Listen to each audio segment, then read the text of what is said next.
to achieve as learners and leaders in science, technology, engineering, the arts, and mathematics. So before we get started, we're going to have the Reverend Ann Weeks come up and lead us in our invocation. Thank you, Stacy. Please join me in prayer. Gracious God, your loving hand has given us all that we possess. We thank you for the many blessings of this life. We give you thanks today for the opportunity to celebrate the phenomenal work of the Chattanooga Girls Leadership Academy, a school that empowers girls to become confident young women empowered and emboldened to go out into the world to become anything they want to be. Guide these graduates and all the young women at this school that they may recognize and grow into the many gifts and talents you have given them. Guide us that we may honor and mentor young women everywhere. We thank you for the leadership of our keynote speaker, Vernice FlyGirl Armour, and her presence here today. Please be with her as she speaks to us. Thank you for the food you've given us and the hands that have prepared and served it, that we may use it for the nourishment of our bodies and us to your service. In the meantime, we ask your continued blessings upon us, that we may pay it forward and be a blessing to others. We ask these things in your holy name. Amen.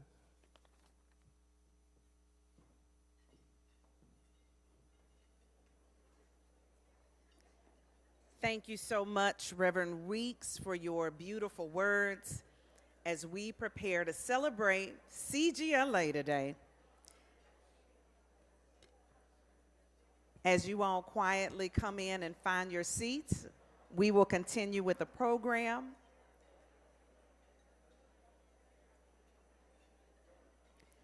So CGLA is fortunate to have a dedicated group of volunteers on the Odyssey committee who have helped make today's luncheon a success. Led by our event co-chairs, Daniel and Sherry Anderson.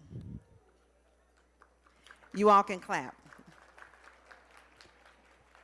And I know you all are still coming in and it's a little noisy, but the program has started.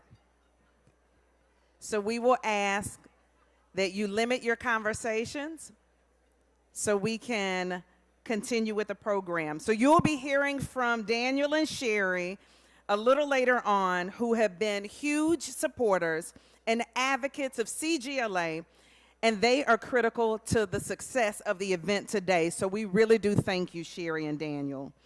We're also excited and honored to have Vernice FlyGirl Armour here today as our keynote speaker. Her energy is amazing, so you will be, So you will be blessed by her energy and her words when she graces the stage. She's been a trailblazer her entire life, and we cannot wait to hear from her insights and her words of inspiration. I know that we will be inspired by CGLA girls today and the incredible impact that the school has had on our community.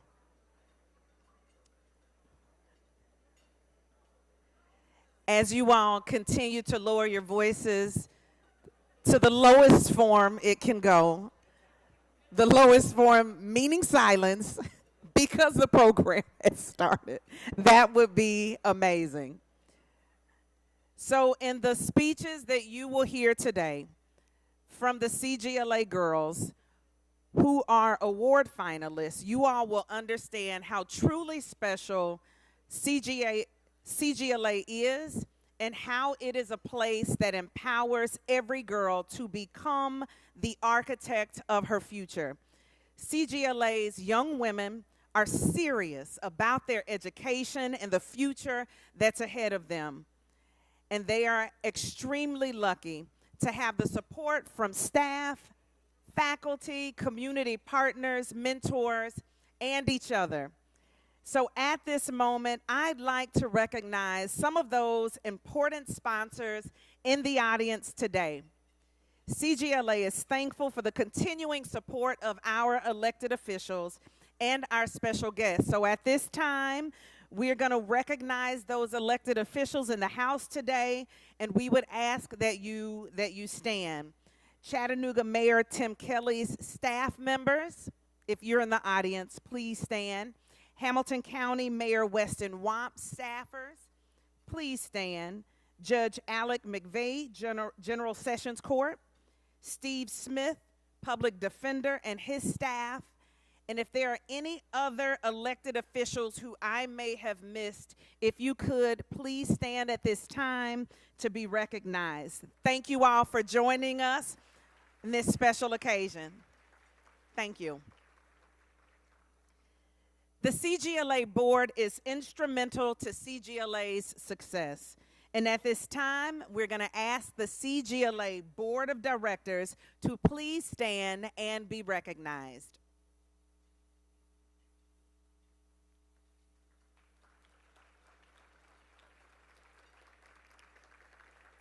Thank you to the CGLA Board for their time, expertise, dedication. You have given so much to CGLA, and you are making a difference. So thank you. We're also proud to have a board network of mentors who work with students every single month. So if you have been or you are currently a mentor to a CGLA student, can you please stand to be recognized? If you've ever been a mentor or if you currently mentor, please stand up so we can recognize you. Thank you, thank you. You have invested so much time in the CGLA students and young women, and we are definitely grateful to you. We're also grateful to our sponsors who are making a meaningful investment in the future of CGLA students. Without you, this event would not be possible. We're going to ask that you stand to be recognized when I call your organization and your name. To our Universe sponsors, First Horizon, if you're here with First Horizon, please stand. And Whitney Johnson, our Universe sponsors. Thank you. To our Galaxy sponsors, Deborah and Mitch Everhart, the Mustang Leadership Partners. Please stand. Our planetary sponsors, Reagan Outdoors, Southeast Bank. Please stand.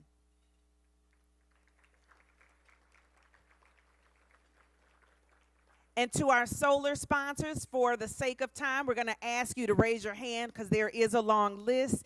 Athens Insurance, Blue Cross Blue Shield of Tennessee, Jamie Bach and Hilda Murray, Pam and Nelsa Bowers, Connect Sports, Kristen and Gordon Davenport, Dr. Deborah DiStefano, EPB, you all can raise your hands, Jay and Morgan Everett, JHM, J&J Contractors, Margaret Nelson and Hazel Bell, Patton and Patton, Inc., Schmidt-Schroeder Family Foundation, Tennessee American Water, Truist, and Unum. Let's give a round of applause to our solar sponsors. And we also want to thank all of our moon sponsors and the individuals who purchased tickets to be here today. We would not be successful without your support. And as the program moves forward, you all will have an opportunity to show your support with a gift to CGLA. So just in case anyone has to leave early, okay, it's coming.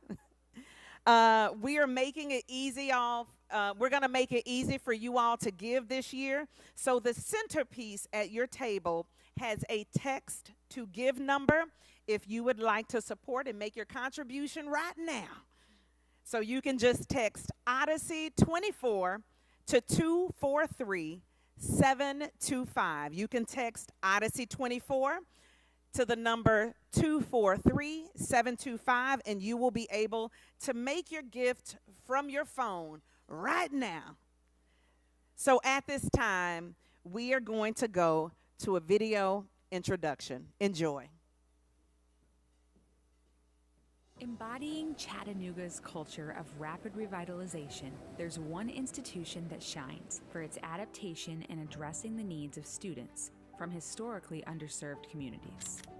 CGLA has become a model of innovation and progress in education. From its very beginning, CGLA was envisioned as more than just a school. It was designed to serve as a nurturing hub, a sanctuary, and an unwavering pillar of support for every girl who walked through its doors. When the students put their mind to something, they can do it. When the students come in with their minds ready to learn, that's when beautiful things can happen in the classroom. I feel like the girls here get a very good, focused education that is individualized to them. They get the attention that focuses on the standards. They get teachers that care. We have a really unique opportunity to bring young women who are interested in being prepared for college all together. And in these halls and in these spaces, we get to teach at a really high level and really push those girls to become everything that they can be. They'll all go different places, but we're excited to give them the opportunity to go wherever they'd like. We teach the whole student idea, that we don't teach them just about academics, that we teach them about the whole girl, how to be successful and be the best them that they can be. Our mission is to take any student from anywhere. We have some above grade level, on grade level, below grade level. It doesn't matter. We're going to take them and they're going to work with us and we're going to grow as much as we can. The girls here are so motivated to become the best versions of themselves, and they inspire me every day. When I look at these girls, I look at them in my classroom, I feel like every day another door is opening, another path that they never would have had somewhere else.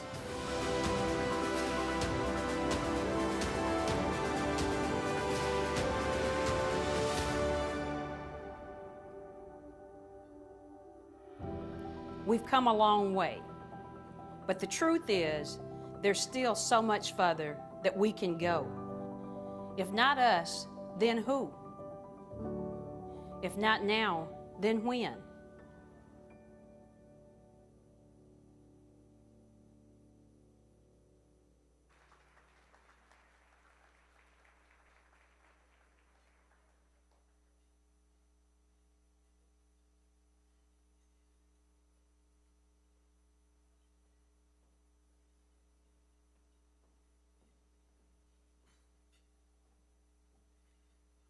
Hello, everyone.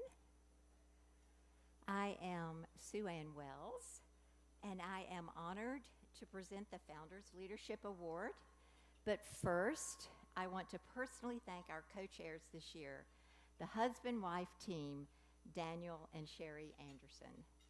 You are committed supporters of our school's mission and have been for many, many years. You believe in possibilities. You believe in realized dreams. Thank you, Daniel and Sherry, and may God bless you.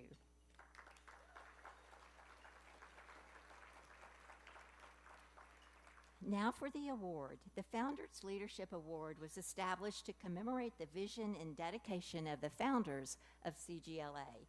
This award recognizes a company, foundation, or an individual who has supported the mission of CGLA through action, advocacy, partnership, or philanthropy.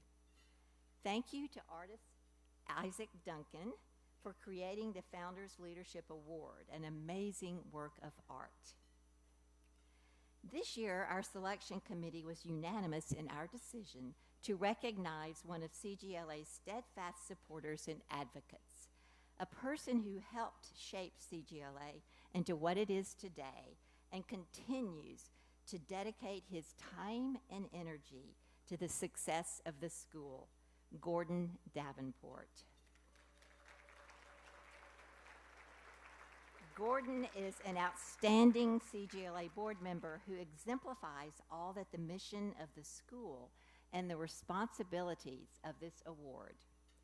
Since 2013, Gordon has served the school as board treasurer, chair of the Finance and Audit Committee, and a faithful major donor. Above all else, he embraces the mission of CGLA and advocates for equity in education. Gordon, you are so deserving of this award, and I am honored to present it to you.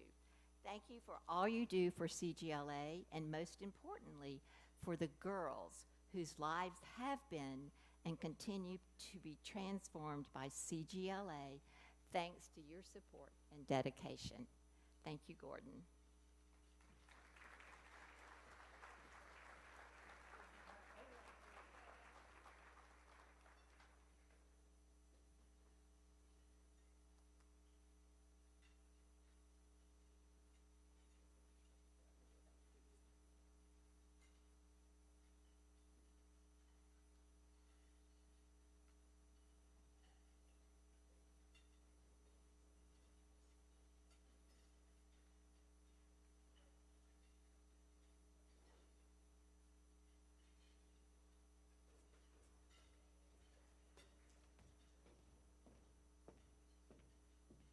Good afternoon.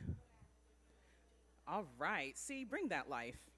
My name is Alethea Silcott, and I have the pleasure of serving as the Global Vice President of Human Resources at Aztec Industries, and the pleasure of being one of the board members at CGLA.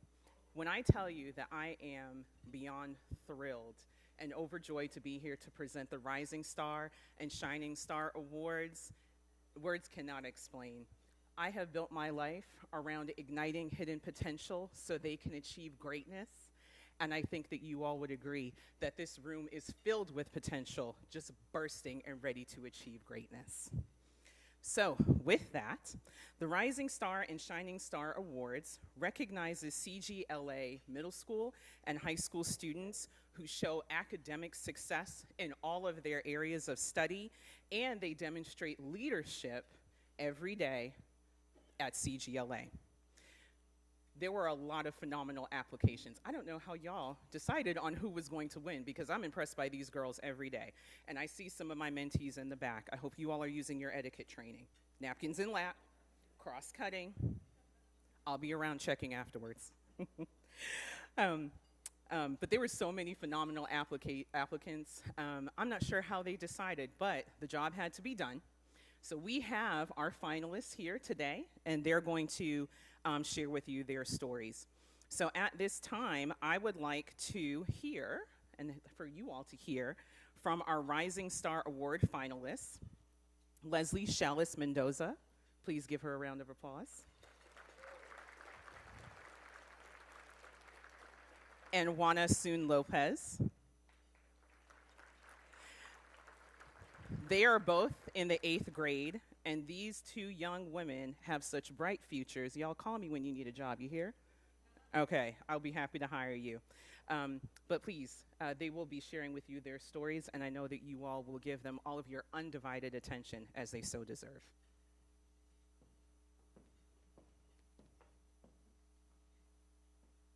Good afternoon. My name is Leslie Chalice Mendoza. I'm currently in the 8th grade at Chattanooga Girls Leadership Academy. I am a descendant of immigrant parents who originate from Guatemala. When I am not busy, I usually like to make handmade items or spend time bonding with my friends and family. My interests include art, communications, and music. Before I came to CGLA, I had no idea about STEM, but I slowly began building up an interest in science and math. I realized that those were my favorite subjects and that I wanted to pursue in a career that involved these subjects. Finally, I found my career interest. This career was being a space explorer.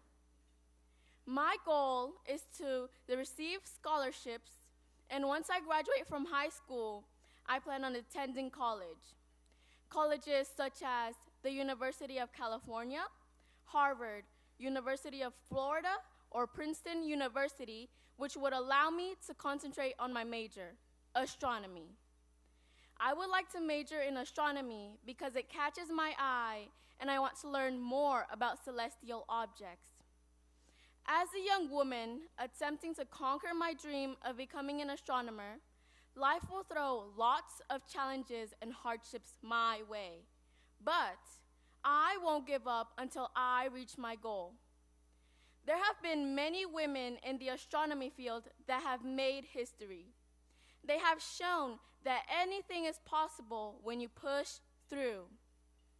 In the NASA workspace, 80.5% of the employees are male, while 19.5% are female, which clearly shows a male dominance. But I believe that more and more women will succeed in this workforce, and once they do, they will also become an inspiration for other young women to engage in science, technology, engineering, the arts, and math. This is why, in the future, I hope to reach my dream of becoming an astronomer and to become an inspiration to other young women as well.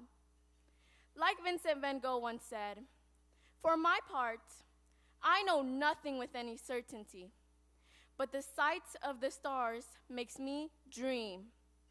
I would like to send a big thanks to all the amazing people at CGLA, my friends, and my family for shaping me into the person that I am now. Thank you, and God bless you all.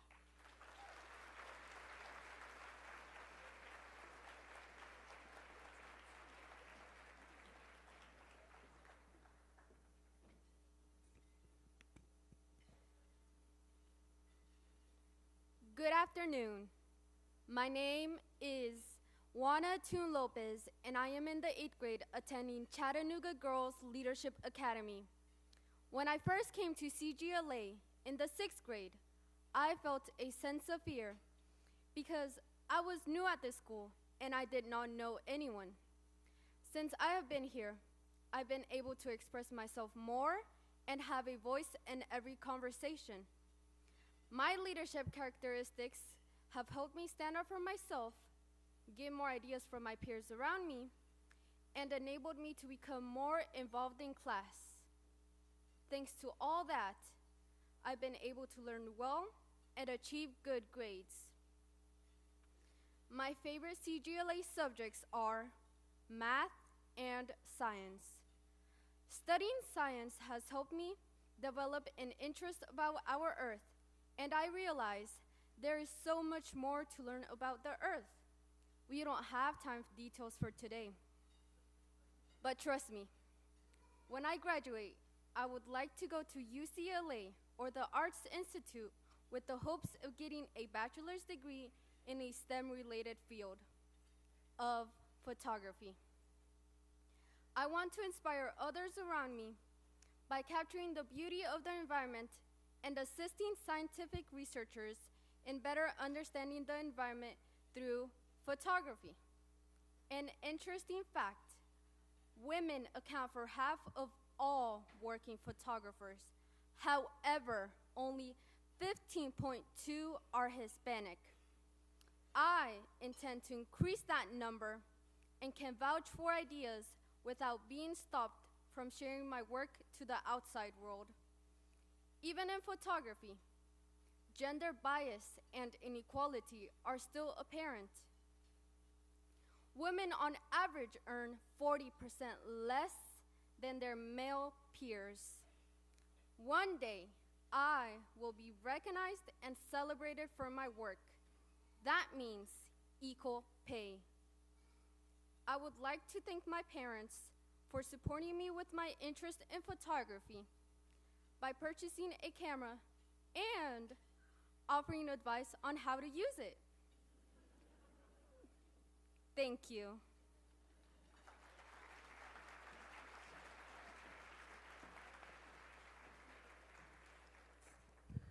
So I had the pleasure of talking to each of these ladies briefly before the presentation or the session this morning. Would you have believed that they told me they were nervous? Wasn't that one of the best, or two of the best speeches you have ever heard? Can you please give them another round of applause, please? Thank you. Fantastic. And again, whenever y'all are looking for a job, you let me know. All right. So with that, I'd like to now recognize our first place winner of the Rising Star Award, Miss Leslie Chavez Mendoza.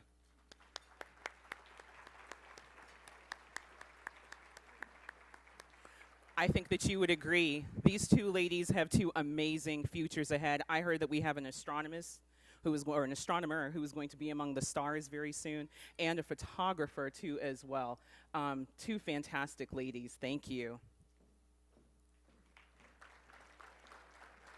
All right. Now, moving on to the Shining Star Award finalists, we have two.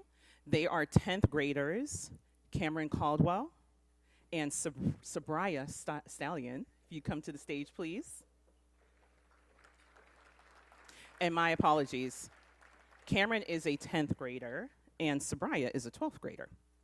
So these two women, again, they serve as role models to their peers, and they are poised for success as they continue their high school journey and they prepare for college. So Cameron will share her remarks first, followed by Sabraya.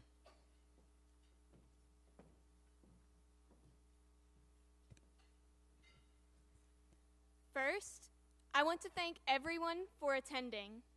It is truly an honor to be here. My name is Cameron Caldwell. I'm 16 years old and a sophomore at CGLA. Last July, I went through something that no person should ever have to go through. My mother and I were the victims of domestic violence. I know, starting off a little heavy, but I promise I have my reasons. I'm grateful for the resources I was provided with after the fact. I had a strong support system built on a foundation of loving friends and family. But I know that not everyone has the same resources that I do. This leads me to my main point. My goal in STEM is to do something that has a positive impact on a person's life. I have chosen to pursue a career in psychology. I want to be a child psychologist to help children understand their thoughts and feelings before they are thrown into the real world where they're expected to just deal with it. Our minds and situations alike are confusing labyrinths that can be hard to navigate without aid. I have made it a goal of mine to help those who have been in similar situations to me. Using my passion for psychology and personal first-hand knowledge, I want to create an organization that provides affordable psychological aid to low-income families.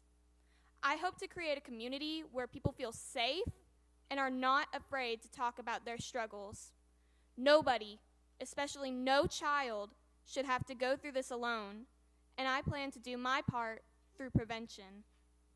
Psychology is a core STEM discipline because of its direct, scientific, and technological innovations, as well as its contributions to education and learning in science and technology. When I first began researching the vast subject of psychology, I primarily researched psychological disorders that are common. While I knew of them, I wanted to know about them. I know that there are already multiple females in STEM, in psychology, and I think that our empathetic abilities make us very good listeners and problem solvers. As a part of my growth in leadership at CGLA, I participate in student government, where I collaborate with my grade level peers to coordinate various school events. Being able to work with the people in my school has changed how I navigate peer relationships. So, I hope to impact the world in a positive way that many will benefit from. Thank you for your time.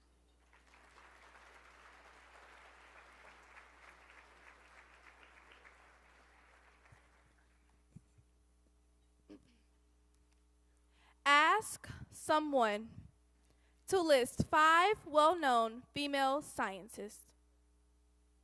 They would probably struggle to name just one, and most likely they'll mention Marie Curie. While it is difficult to name female scientists, I would bet that many people can come up with a long list of men in the field. I pose this query because shining light on the past will act as a guide for young women in the future who aspire to be explorers of the world's natural phenomena just like me. My name is Sabria Stallion, and I am a senior at the Chattanooga Girls Leadership Academy. I've had the privilege and chance to grow into several leadership roles at CGLA, which has greatly contributed to shaping me into the young woman I intend to become.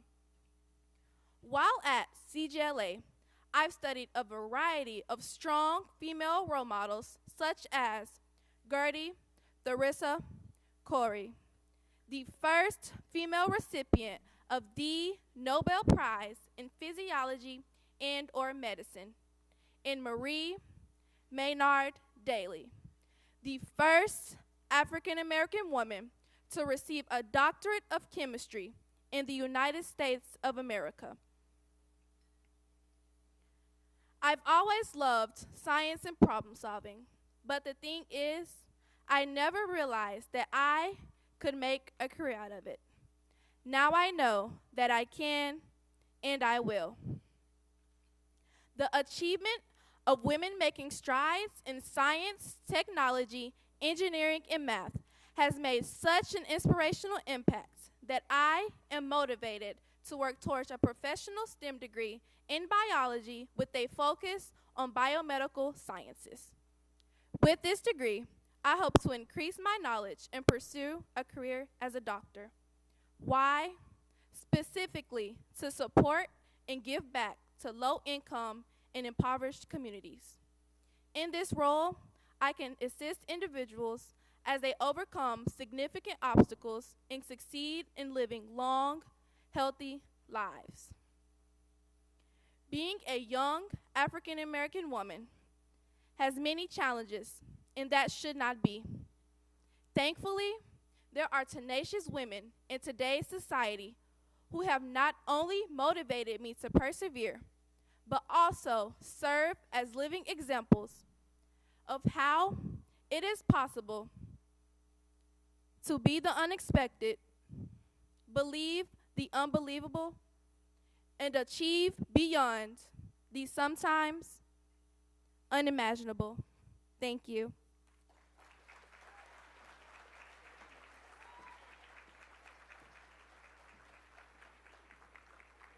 One more time, please. Cameron Caldwell and Sabria Stallion.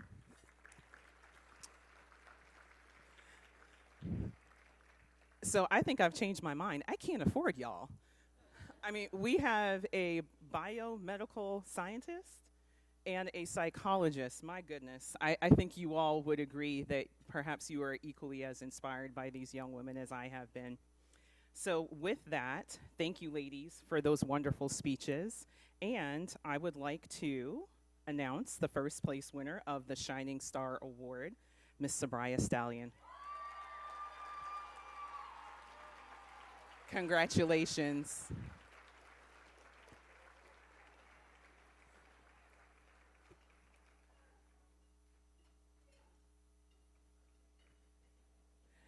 And second place Shining Star Award winner, Cameron Caldwell.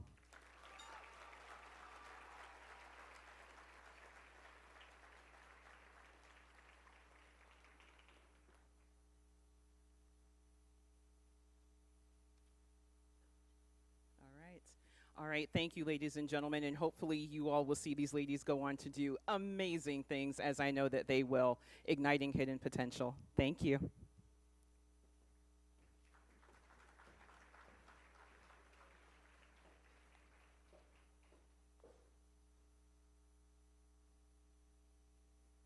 So now for the entertainment. Again, welcome to our 15th Odyssey Awards Luncheon. I am Dr. Sue Ann Wells, and thank you again for joining us.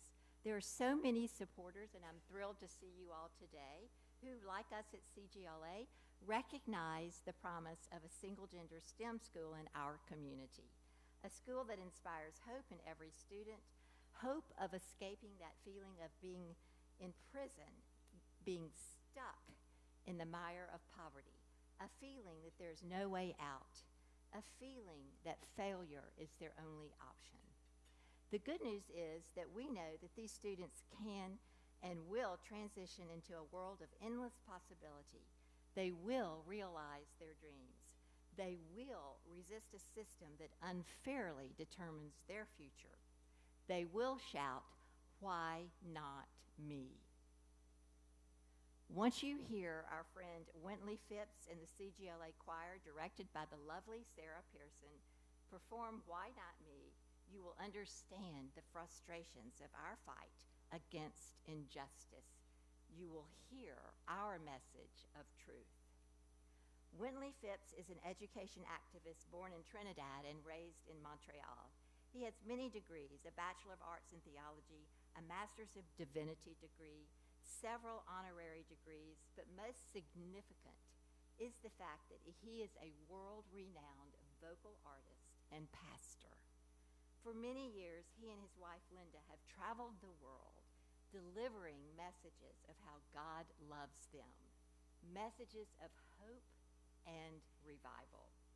He is the founder of U.S. Dream Academy, a nonprofit that encourages youth at risk of incarceration to believe in themselves in order to make their dreams a reality. Please help me welcome Wintley Phipps and the CGLA Choir.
Born a poor child on the other side of the tracks. My mama raised my sister and me. We had no other family. I went to school where wrong was right. No, not my choice, you see. I was a hostage to society. Where is justice? Where is equity? Believe, they say, one day you'll see the truth will be told. I say, why not me? I am worthy and deserve the same. Don't make me live my life in shame. The truth will be known. Until then, why not me?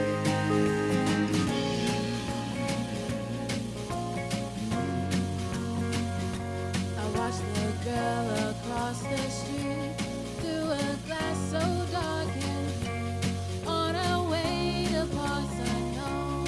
Why does she get to go dressed in uniform, pressed and neat? Her reflection was my defeat. I stared at her rejected, saying, why not me? Is justice where is equity? Believe, they say, one day you'll see the truth will be told. Why not me?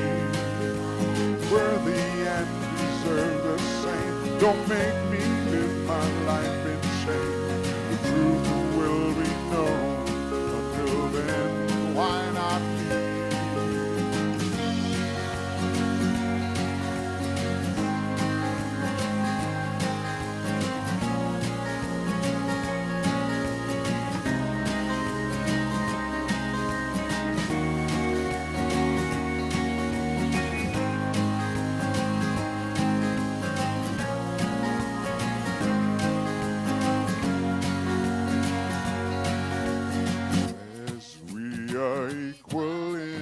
his eyes.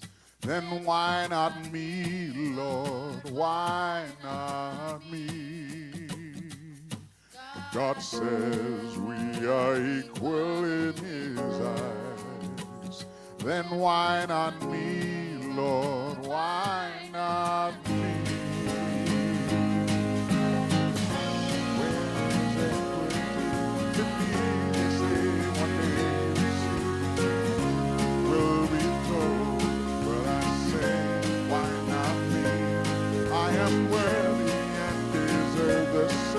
Don't make me live my life in shame. Will be told.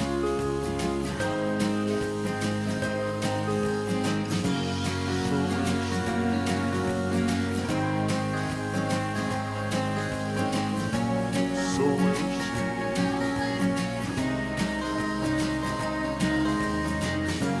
Equity.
Your head up high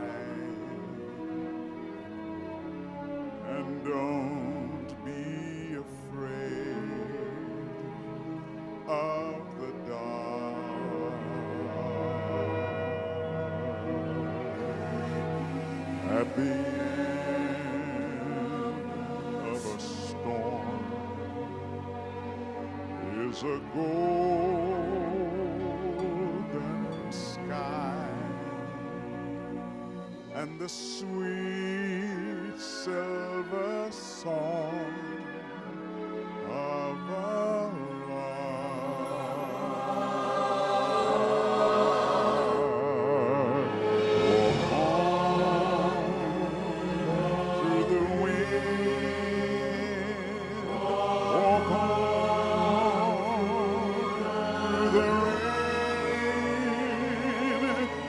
your dreams be tossed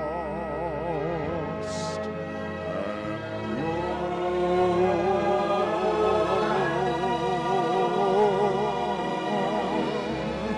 walk on,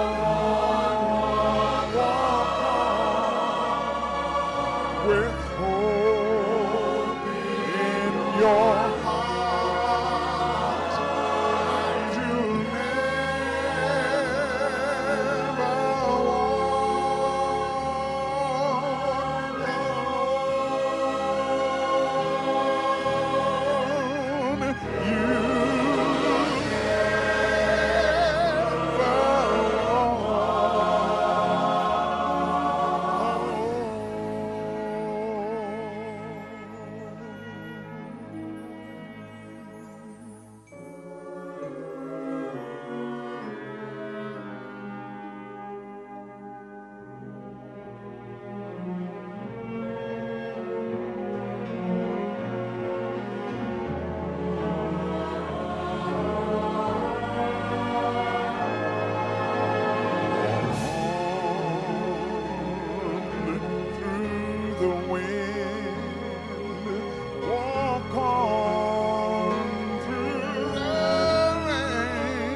That's always so powerful. Thank you so much.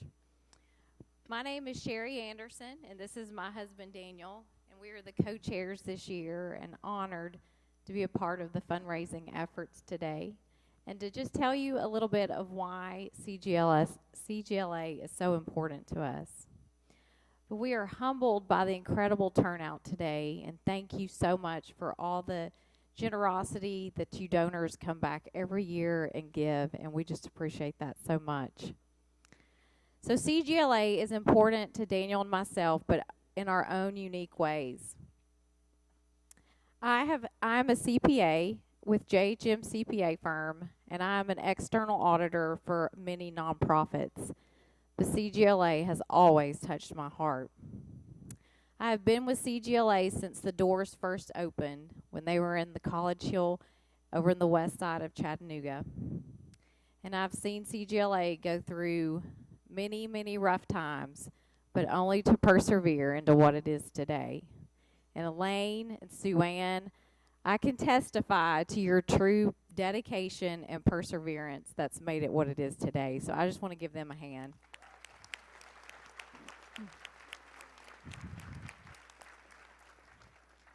I will never forget the first audit that I did with Elaine.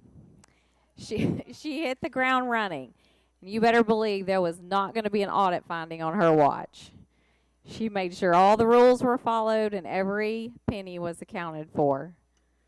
But that year, I remember asking her a lot of questions. So many questions that she nicknamed me Columbo, because I always had just one more question. And ask my husband. It's actually like that at home a lot, too. But I can stand here today, and I can attest to the financial and operational part of CGLA. And it doesn't often get a spotlight at events like this. But before I do so, I'd like for Daniel to come tell his story. Good morning. I wanted to share my story with you on why CGLA means so much to me. When I was 9 years old, we were a middle-class family of 6, and we lived in the suburbs of Minneapolis, Minnesota. One day, my dad came home and informed us that he had just lost his good-paying job as an air traffic controller. Immediately, we went into a deep financial spiral. My mom and dad decided that we needed a new start, and we would be moving to Chattanooga. All 6 of us loaded into the cab of one U-Haul truck and made the non-stop drive, where we ended up on a parking lot here. We had no real plan, but I could sense at just 9 that life as I had known it was over. We found ourselves homeless, and our meals would often come by way of my mom going through the garbage cans of local grocery stores, pulling out the expireds. Finally, from my parents' minimum wage part-time jobs, they were able to save and afford a place to rent for just $60 a month. Well, what will $60 a month rent get you? It will get you a home so cold that in the winter the pet bowls in the kitchen would turn solid ice. You could see your breath, it was so cold. Because of the environment I was in, the streets kept calling my name. I was very drawn to this and began to get sucked in. My parents, deeply rooted in faith, reached out to a faith-based school for help and guidance on what to do with me. As a result of the help we received, we were treated differently by others, and our family received labels such as the poors, the rejects, or the people that just didn't have it together. Through all of this, my teachers at school and my mentors within the community stepped in to help. I became a habitual runaway, and several times when I would run, some of these mentors and teachers would come find me. When I would act out of anger, they would take the time to talk and encourage me about my struggles I was facing. When I was failing classes, they would try to help and tutor me. At times, when they knew I had no lunch for school, they would even feed me. I want everyone to know that they are doing these exact same things at CGLA. Throughout the offerings of help, I still did not think I had the self-worth to make it. I felt as if I had no way out of this life. I wanted to give up and go to the streets where I did feel accepted. Yet somehow, through the help of these mentors and teachers, I managed to make it to my senior year. They refused to give up on me. They fought for me until the bitter end, and lo and behold, I received a high school diploma. During this transformation to adulthood, I was still battling with leaving my ways on the streets behind. One day, very close to graduation, I got involved in a situation with the police, and I was basically scared straight. After the situation with the police, I heard all those people who cared, fought, and believed in me in my head. They were saying, "You got this, kid. You can do it. I believe you can be someone. Do not give in." You see, I had come to a fork in the road. I was either going to be a career criminal and a failure by choice, or I was going to do something with my life. That day, I made a very clear decision. I was going to make it and not disappoint those that had helped me. I immediately went to the Marine Corps recruiter and signed up. I went on to proudly serve in the Marines, the Chattanooga Police Department, and the U.S. State Department, where I even served as a bodyguard in Iraq, guarding some of our highest government officials and diplomats. I began to get involved with real estate while at the police department, and this new business venture allowed me to retire early after nearly 26 years in combined local and federal service. My ability to serve others and to communicate has led to my success in the real estate industry. I also now have a beautiful 6-year-old son and a lovely wife. Through the struggles as a child, I learned that poverty does not discriminate. Our destiny as children is often given and not chosen. I am here today to let you and the young ladies here today know that because of CGLA, there are kids like me who are going to make it. Here, they find hope, future, encouragement, and a mentorship. A belief that they are capable and there is a way out. Life has so many twists and turns, yet is still a full circle for many of us. By the way, that parking lot I told you about when we came to Chattanooga, that is now the parking lot of CGLA. So many options to give, so many organizations that sometimes it feels like everyone just wants your money. Where is it going and how are they spending it? Columbo? Hang on, I think you took mine.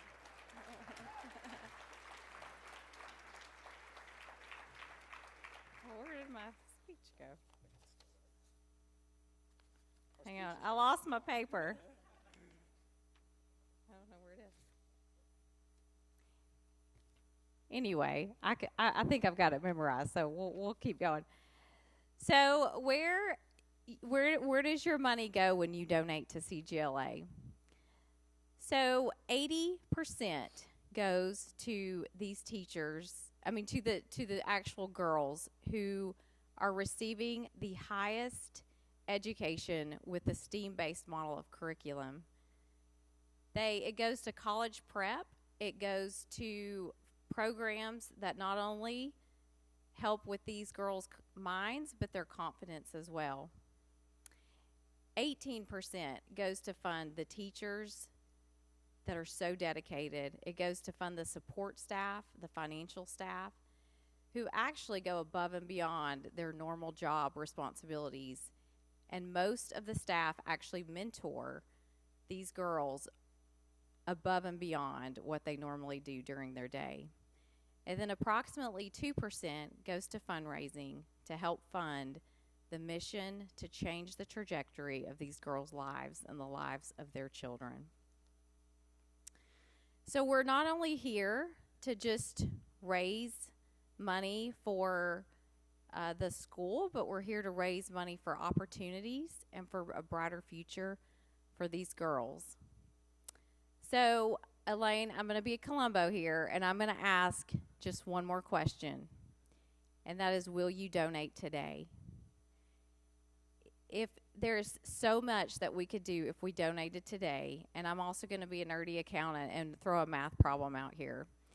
So there's approximately 700 people in this room today, and if we could each just give $100 apiece, we could raise approximately $70,000 in just one lunch hour. And before I came up here, I asked one of the finance girls that I work with here at CGLA, I said, what could $70,000 help you with today? And her response was, one, it could help with student electronic devices because we all know technology changes so rapidly. And second is the medical clinic because that directly affects the attendance of these students. So I hope that you will say yes to my question. And I hope that we can help CGLA raise these funds. And I hope that every one of these girls deserve an opportunity for someone to give them a chance, just like someone gave Daniel a chance that day. And wouldn't you love to be a part of that?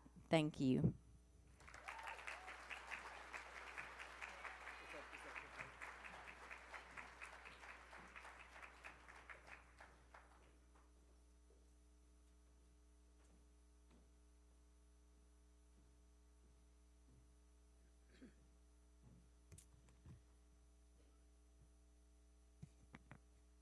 Again, welcome to the 15th annual Odyssey event at CGLA. And before I start, I wanted to acknowledge, because I know Dr. Wells will not do this, but she actually wrote the lyrics to that song, Why Not Me? That's not part of the script, by the way. And that tells you each and every day where her heart is and where she's coming from. So again, thank you, Dr. Wells. Thank you so much, Sherry and Daniel, for sharing your own journeys and your connections to CGLA. And it means so much to have you here today sharing with us. And we thank you for all you've done to make Odyssey a success again this year. And Sherry, particularly, for being part of the family for so many years at CGLA. So thank you again. And hearing their stories reminds us of what we do and why we do what we do at CGLA every day, and that's provide so many underserved girls with a high-quality education. They deserve it. Normally, here's where I would spring up the data for you and say it's this or that. But this year, suffice it to say that the data, it still speaks and is propelling our young ladies to where they need to be and taking what? I reiterate this every year, their seat at the table. And next year when I say, and what do I want the response to be from the audience? There we go. All right. So again, with this being March and Women's History Month, this year, I just want to celebrate all women here today who ran in front so that our young ladies could walk into their careers and their futures. And they can model themselves after your leadership, your resilience, your strength, your determination, and ladies, your compassion. This is our Odyssey to celebrate. It's the women that you've made it more than just an international month or a day to celebrate and to acknowledge, but this is a movement. It's our journey. It's our Odyssey. And you've made it better today, and you made it better for tomorrow for our students. And you know, speaking of modeling after, it is now my pleasure to introduce our speaker. We're honored to have with us today Vernice FlyGirl Armour, our keynote, who I know is going to be an inspiration not only to all of you in the room, but to our girls who are here, and I think those who are streaming in back at school. Unprecedented times call for unprecedented actions. And Vernice FlyGirl Armour, known simply as FlyGirl, is living proof.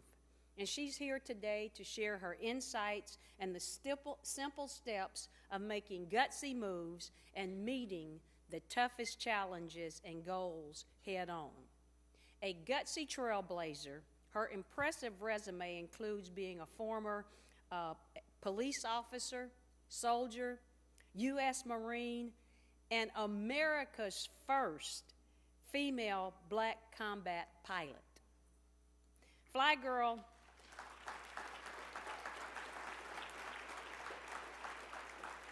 FlyGirl has been out of the military since 2007 and is now the CBO. That's Chief Breakthrough Officer of her own company. FlyGirl's #1 mission today, however, is to help us leverage the power of our shared bottom line: one mission, one goal, and one team. And her get gutsy mindset and principles are powerful tools that we can apply in not only our business lives, but also our personal lives. And after this short video, please help me welcome your officer in charge, FlyGirl.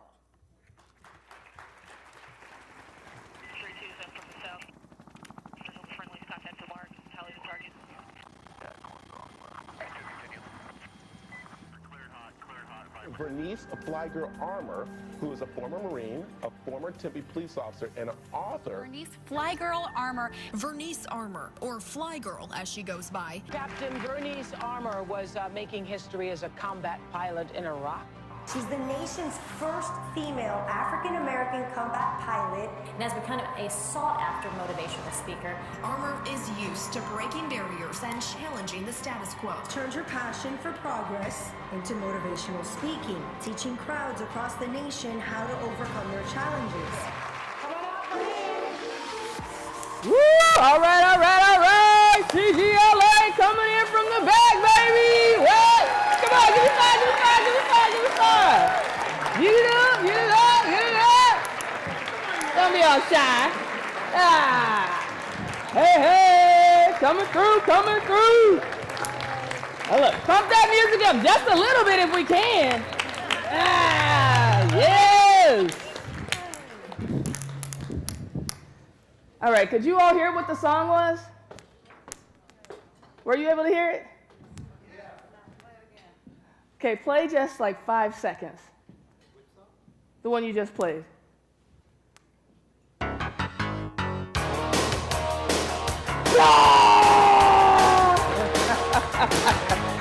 Hey, we're good. I had to hear the Top Gun part, right? Man, and when you think about Top Gun, and Mr. Phipps and I were talking, and he said, and by the way, I saw you, I didn't say this because I was being my unemployed comedian self, but you've been inspiring, motivating with words and song for a very, very long time, and I just appreciate your leadership and your legacy in the space. And yeah, give him a hand. He's amazing every time. So he asked me, he said, did you hear about the pilot, a friend of yours, right? The associate, he told me about the story where the pilot had to go up against AI, an AI pilot. Can you imagine? Right? It's the world where we are today is so crazy, and all these young ladies coming up, our future leaders talking about STEM. I was at a Dr. King luncheon years ago, and Katherine Johnson was still alive. And for those of you that don't know who Katherine Johnson is just by name, she was the woman that the movie Hidden Figures was based off of, right? So I go up to her, and she's just, you know, this one in her 80s, she's just so amazing, right? And I'm just feel so, it's a blessing just to be able to talk to her and be in her presence, right? And I go up, and I hug her, and I said, I just want to thank you for being a hidden figure. And she said, I was never hidden. I said, okay, right? We're no longer hidden. And there was a fight long ago. There are still things we're fighting for now.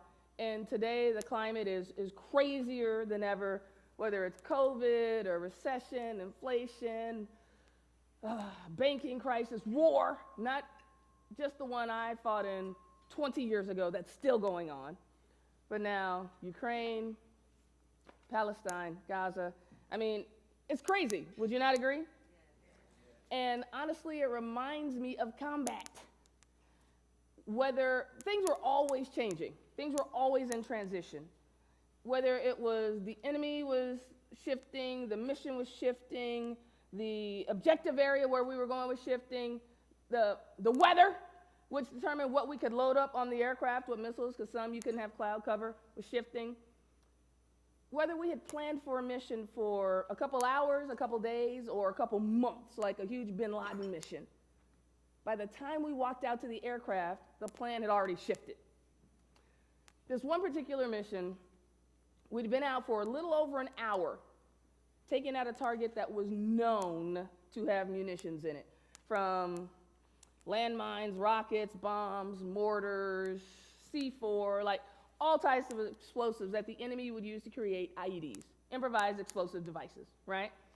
And I probably don't have to remind you the toll that these devices have on our troops, from TBI, traumatic brain injury, losing an arm or a leg, coming home as an amputee, or unfortunately, the ultimate sacrifice. My brothers and sisters didn't come home, right? Needless to say, we were vigorously working to take out this target when we got a call from one of our ground controllers, and you could hear the desperation in his voice. Viper, we have Marines and soldiers pinned down north of the cemetery, and they need your help. Now, in that moment, if you could have felt the acid bomb explode in my stomach, because we had been out for a little over an hour, which meant we only had one missile left on our aircraft. And that one missile was still on our aircraft because we hoped we didn't ever have to use it. Because it was known to be unreliable in close proximity to our troops. And when your Marines and soldiers are in trouble, you answer the call, right? We head up to the north of the cemetery, check in on station, next ground controller checks in with us. This guy, even more desperate than the first. Viper, we're pinned down. We don't have any ammunition to shoot back with. We don't even have any green smoke to mark our position. Let me know when you can see the glint from my mirror. Folks, when you are down to signaling with a mirror the size of the palm of your hand, you're in trouble.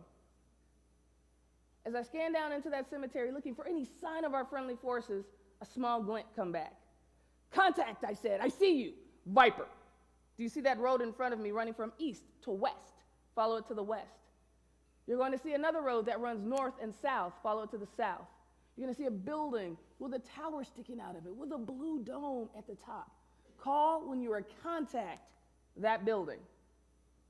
We followed the first road to the west, saw the next road headed south, couple buildings, couple towers, blue dome, contact. Break right, I quickly yell out. Why? Because now small arms fire was coming out of that tower, trying to take us out of the sky. We broke off to the right, flew out over the open desert. I turned that selector switch over to that very last missile remaining on our aircraft.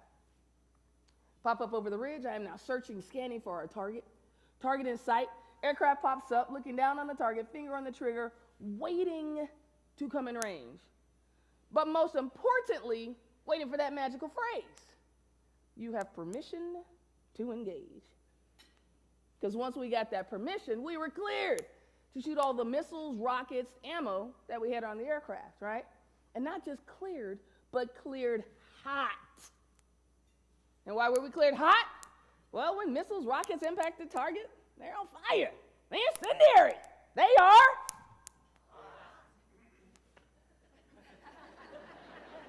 They are on fire. They are incendiary. They are hot. Hot. We got our magical phrase. I pulled the trigger, missile away, I called out. Nothing happened. Marines and soldiers on the ground, inevitably getting ready to go into hand-to-hand combat if we didn't come through. Daniel, where are you? He was just, you know what I'm talking about. Hand-to-hand combat if we didn't come through and that missile didn't come off the aircraft. We quickly communicate in the cockpit, communicate with the pilots behind us that are covering us, reset a couple switches. I turned that selector switch back over to that very last missile for one final try. And why was it our last attempt? That's right. Didn't have enough fuel to come back around for a reattack. And in a few precious moments, we'd be too close to the target for the missile to be able to come off and strike, right? I pull that trigger one last time. Missile comes off the rail, impacts the target. Jason in the back seat shoots all 26 rockets remaining on the aircraft. And we pull up to the right, and we land almost out of fuel, completely out of ammo. And we shut down. I could already hear the voices coming out of the ready room tent. And I go inside. I go up to the officer of the day. I said, the Marines and soldiers, what happened with the mission? He said, ma'am, the target was destroyed. The Marines and soldiers will be coming home tonight. That's right. It was an amazing moment to be able to do what we've been called to do, our very purpose on the planet. And that's the conversation I want us to have today. It's about what's our purpose on the planet? What's our purpose right here, right now? Whether I'm talking to my young leaders in the back there or my leaders here that are showing them the way. How we engage in every moment is absolutely key. And the conversation is about that magical phrase I got out in the desert. You have permission to engage. Same exact words, very different emphasis. You have permission to engage. If, when, how you engage, that's absolutely a choice. Now, when Leslie and Juana were up here, do you remember what they said they wanted to do? Astronomer, yeah. Photographer, absolutely, that's right. Do you think that costs money? I mean, yeah, the telescope, the camera, especially these days, digital cameras, the lens, I mean, it's crazy. It's crazy. Cameron and Sabraya, do you remember what they wanted to do? Psychologist and a scientist, right? And when I think about these STEM fields that they want to go into, it all takes money. And we all have it. That's the beautiful part. You know, it's like, I don't think anybody drove here today, and I could be wrong, in a car that costs less than $5,000. Or 10, or 20, or 30, some 40, some 50. It just depends on where we want to put our resources. Would that be right? So, everybody, do you see that card in the middle of your table? I want everybody to pick up their card and just pass it around the table. Just pick it up. Just touch it a little bit. See the QR code? Everybody went through COVID. We all know how to use QR codes at the restaurants. You point your camera, you click the little, it miraculously pops up. Thanks to our people in STEM who created this.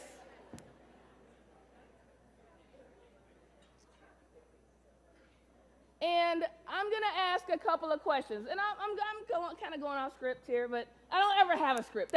That's the beauty of it. Is there anyone in here who could donate $10,000? Just raise your hand for me. Is that for real? Because we got your paddle number. No, okay, she's like, no. We got a hand. Thank you, sir. Everybody, $10,000 right here. Thank you.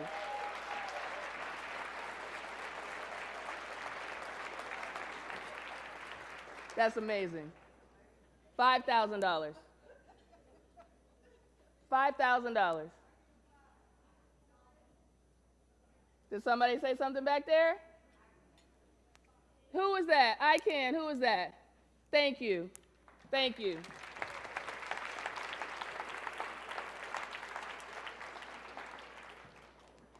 All right, I need 5 people, at least 5 people, that can do $1,000. Thank you, thank you, thank you. Who else? Thank you, thank you. Anyone else? I'm going for 10. Give me a couple more hands, couple more hands. Anybody? Thank you, thank you, thank you. Yeah, I need 2 more for 10. Just 2. 2 more for 10. Who'll be my last 2? Thank you. You've already given so much. You're gonna let them give the last 2 grand? Now,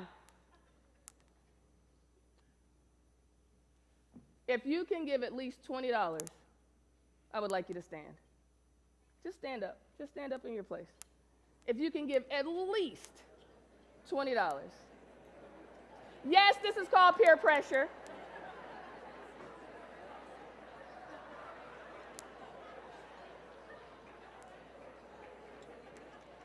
I just want you to look around the room for 1 second, 1 second. 1 second.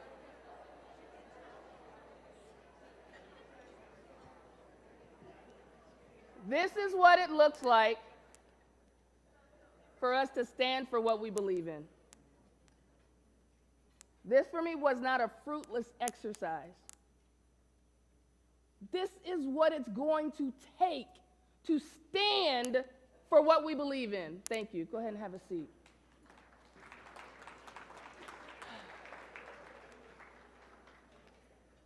See this little girl right here? She wanted to be a police officer that rode a horse downtown. Now, if I were to ask you, do you think she knew at 6 years old everything she needed to know to become that police officer? Everything. Did she have the check? Did she know all the steps? Yes or no? Not at all. I mean, I knew I needed a horse. Do you think you could have talked me out of wanting to be that police officer that rode a horse downtown? No. Absolutely. Juana, Leslie, Sabriah, do you think you can't talk them out of that, how passionate they were right here? Even though they might not know every step. Even though we might not know every step as we go along this journey, whether it's corporate, civic, and our young leaders, our young students. But we together, that's how we figure it out. But what we do know is today why we're here, our purpose on the planet is to provide resources, money, to help us get there.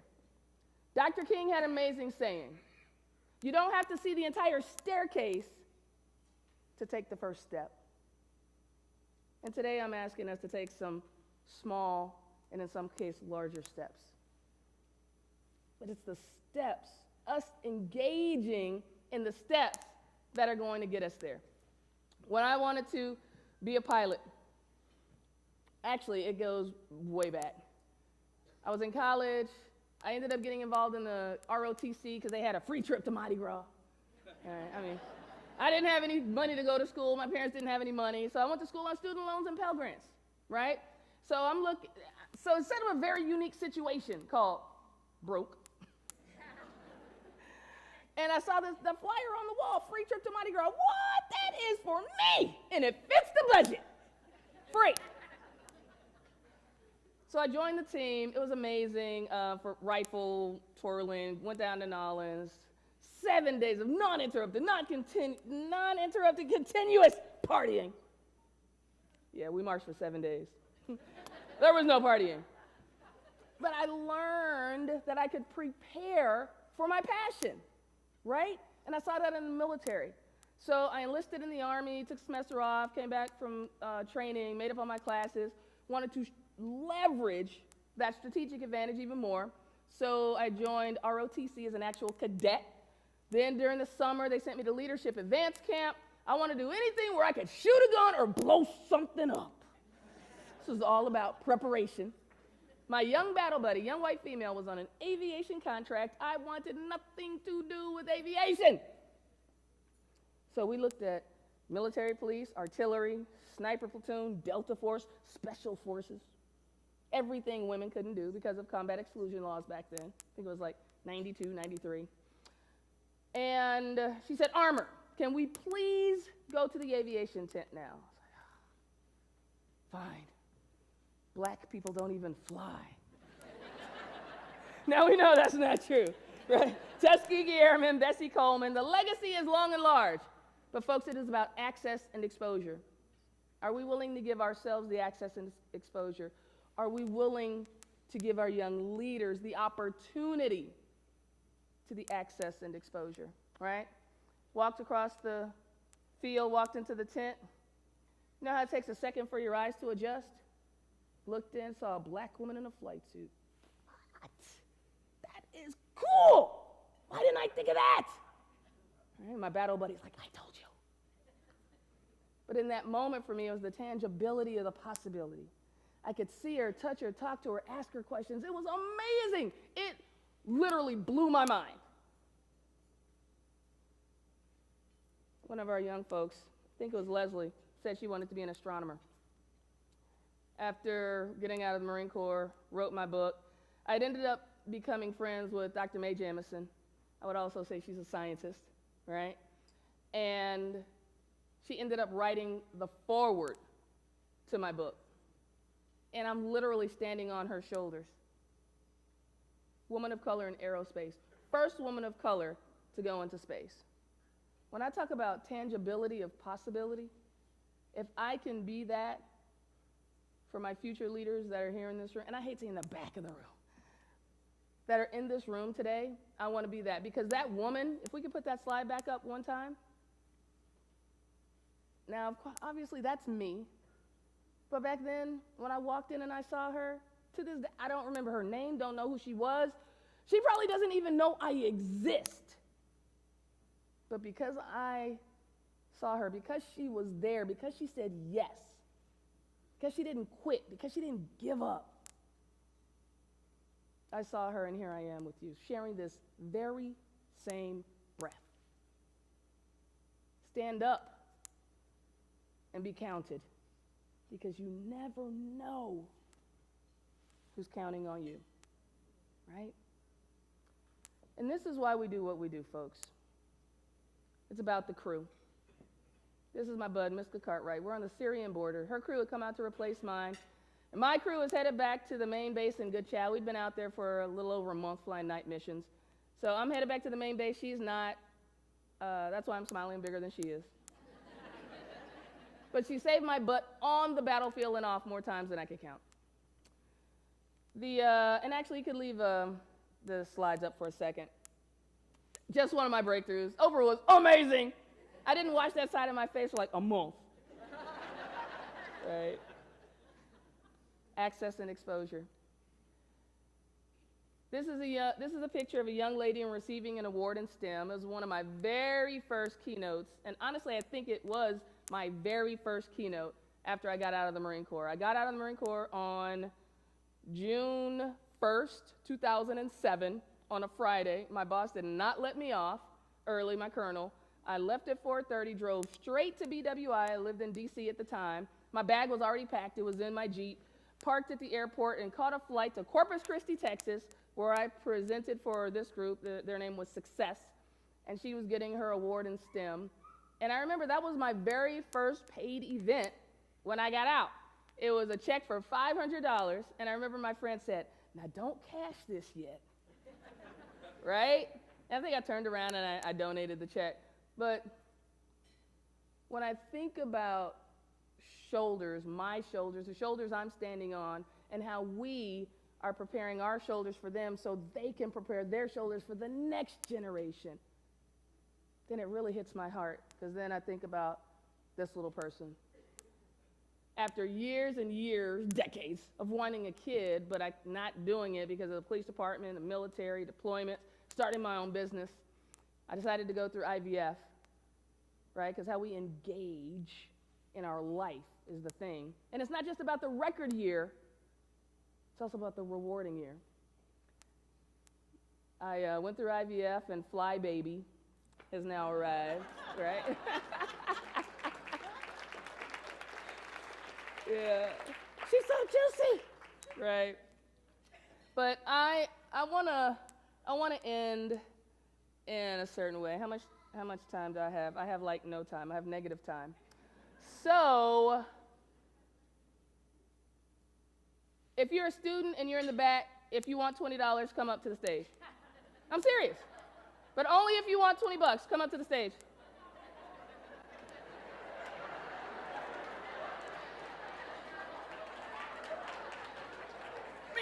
So while they're coming up to the stage, there you go, hurry, because Dr. Wells, Dr. Swaffer are going to get on me because I threw off the whole timeline, but we raised some money, so they're not going to be upset with me. I want to share this quick story. After my deployments in Iraq, I came back. I'm standing in the hospital, standing in line, routine doctor's appointment, talking to the Marine in front of me. I ask him why he's there. Shrapnel in his leg. That's right, come on up. Hurry up, come on. Come on, Camille. Yeah. All right, if you're walking to the stage, you won't get the $20. Dang, I really thought that was gonna make them run. All right, come on. I only thought it was 50, I miscalculated.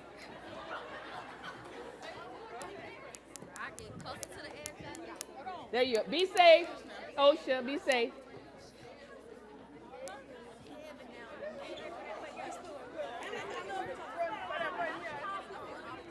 And only students in the picture are gonna get this $20. Telling you. Come on. There you go. Ah!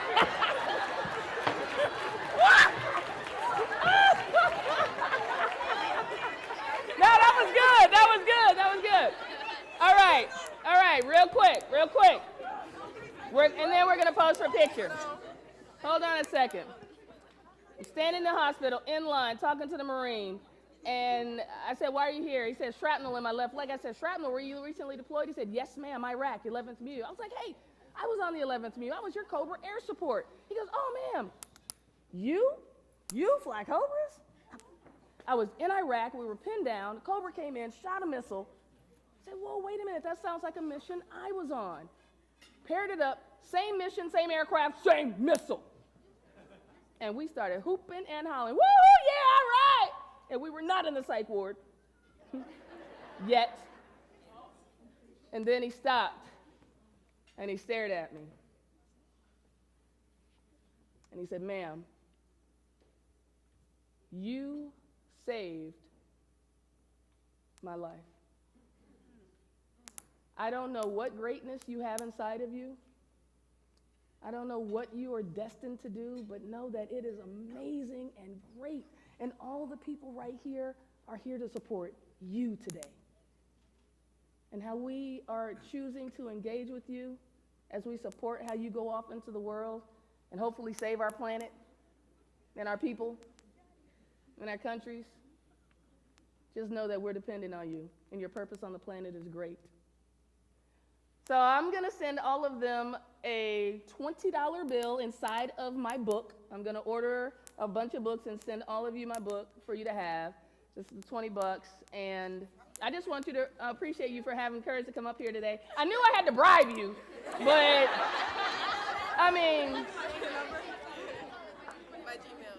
and at the end of the day, I want you to know this is what we're fighting for. You heard a couple of the ladies talk about fighting. This is what we're fighting for. Right here.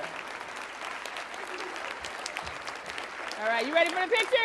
All right, here we go.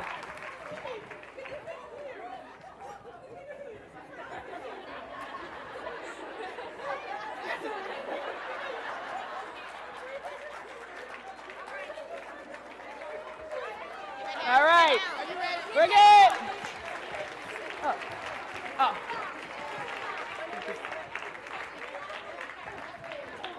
All right. Okay. I'm in big trouble. I just want everybody to know I'm in big trouble, but come on. Okay, you know why I'm here every year, but everybody else has already done my job. So just a reminder, scan. If you want to go old school, you could do that and write a check. You can even pledge, and we'll send you the invoice. Get us out of here, Stacey. All right, I want everyone to stand up. This is a standing ovation for all soldiers in the room. Standing ovation for the keynote speaker. Standing ovation for every single young woman in the room today who you all came here to support. Standing ovation for yourselves. Standing ovation for the development committee, for the board of directors, for the leadership and vision of Sue Ann Wells and Elaine Swafford. Thank you all so very much for being here today. Save the date, May 16th. Thanks to Robert and Whitney Johnston, there will be a sustainability campaign. I hope you all save the date, and I sure as heavens hope to see you here in 2025 for the Odyssey Luncheon. Go forth and serve our community. Okay, I will.